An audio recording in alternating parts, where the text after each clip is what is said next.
Presiden Prabowo Subianto dan Presiden Donald Trump menandatangani kesepakatan perdagangan atau Agreement on Reciprocal Trade atau ART bertajuk Toward a New Golden Age for the US-Indonesia Alliance di Washington DC pada Kamis 19 Februari waktu setempat. Kesepakatan tersebut membuka akses tarif 0% atau bebas tarif bagi 1.819 pos tarif produk Indonesia yang masuk ke pasar AS. Menteri Koordinator Bidang Perekonomian Erlangga Hartarto mengatakan, produk yang mendapat fasilitas tarif 0% mencakup sektor pertanian dan industri. Erlangga juga menjelaskan khusus produk tekstil dan aparel, Amerika juga memberikan tarif 0% melalui mekanisme kuota atau tarif rate quota TRQ yang disepakati kedua negara. Dalam perjanjian tersebut, pemerintah Amerika juga menurunkan pengenaan tarif resiprokal terhadap Indonesia dari 32% menjadi 19%. Erlangga menyebut sekitar 90% usulan Indonesia dalam proses negosiasi diterima oleh pihak Amerika yang kemudian dituangkan dalam dokumen kesepakatan.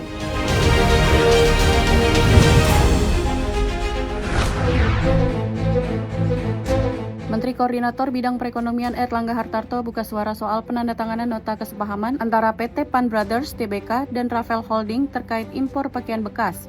Erlangga menjelaskan penandatanganan nota kesepahaman terkait impor itu bukan berarti pemerintah membiarkan Pan Brothers melakukan impor pakaian bekas jadi alias thrifting dari Rafael, melainkan pakaian bekas yang sudah dicacah untuk bahan baku produksi. MOU Shredded Worn Clothing antara Pan Brothers dan Rafael merupakan bagian dari 11 MOU dalam ajang Indonesia-US Business Summit yang digelar US Chamber of Commerce di Washington DC, Amerika Serikat pada Rabu 18 Februari 2026. Nilai total kerjasama yang ditandatangani mencapai 38,4 miliar dolar AS atau setara dengan 650,2 triliun rupiah yang ditargetkan mampu mendorong pertumbuhan investasi lintas sektor.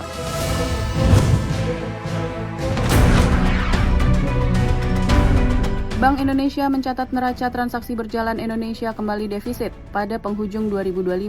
Pada periode kuartal 4 2025, defisit transaksi berjalan atau current account deficit menembus level 2,5 miliar dolar AS atau setara 0,7% dari produk domestik bruto. Defisit neraca transaksi berjalan terjadi setelah pada kuartal 3 2025 mengalami surplus besar hingga 4 miliar dolar AS.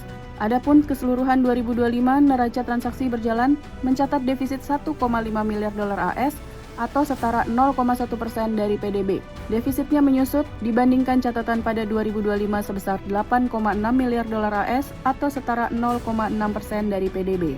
Defisit neraca transaksi berjalan yang lebih rendah bersumber pada peningkatan surplus neraca perdagangan barang sebagai implikasi dari perbaikan kinerja ekspor serta naiknya surplus neraca pendapatan sekunder.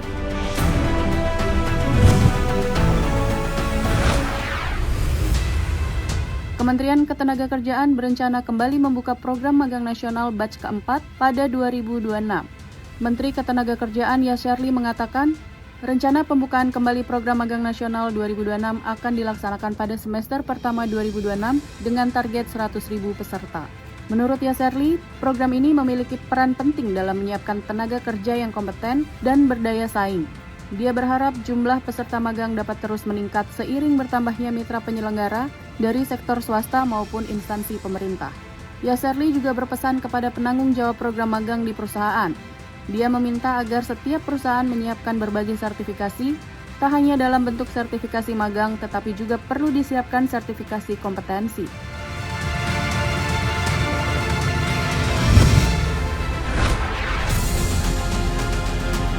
Presiden Amerika Serikat Donald Trump memperingatkan Iran agar segera mencapai kesepakatan terkait program nuklirnya atau menghadapi konsekuensi serius. Trump bahkan memberi sinyal tenggat waktu tidak lebih dari 10 hingga 15 hari sebelum Washington mengambil tindakan. Pernyataan ini disampaikan di tengah penumpukan besar-besaran kekuatan militer AS di kawasan Timur Tengah yang memicu kekhawatiran akan pecahnya konflik yang lebih luas. Dalam keterangannya kepada media, Kamis 19 Februari 2026 waktu setempat, Trump menegaskan bahwa negosiasi dengan Teheran sebenarnya berjalan cukup baik. Namun ia menekankan bahwa kesepakatan yang dicapai harus bersifat bermakna.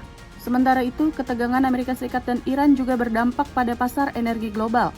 Harga minyak dunia melonjak hampir 2%, dengan minyak mentah AS ditutup di atas 66,43 dolar per barel. Sementara patokan global Brent menembus 71 dolar per barel. Kenaikan ini dipicu kekhawatiran pasar atas potensi gangguan pasokan minyak terutama di Selat Hormuz, jalur vital perdagangan energi dunia. Pengerahan militer besar-besaran Amerika Serikat sedang berlangsung di Timur Tengah. Kapal induk USS Abraham Lincoln saat ini bahkan berada di wilayah tersebut, sementara kapal induk kedua USS Gerald Ford sedang dalam perjalanan. Para pedagang minyak khawatir bahwa perang antara Amerika Serikat dan Iran dapat mengganggu aliran minyak mentah melalui selat tersebut.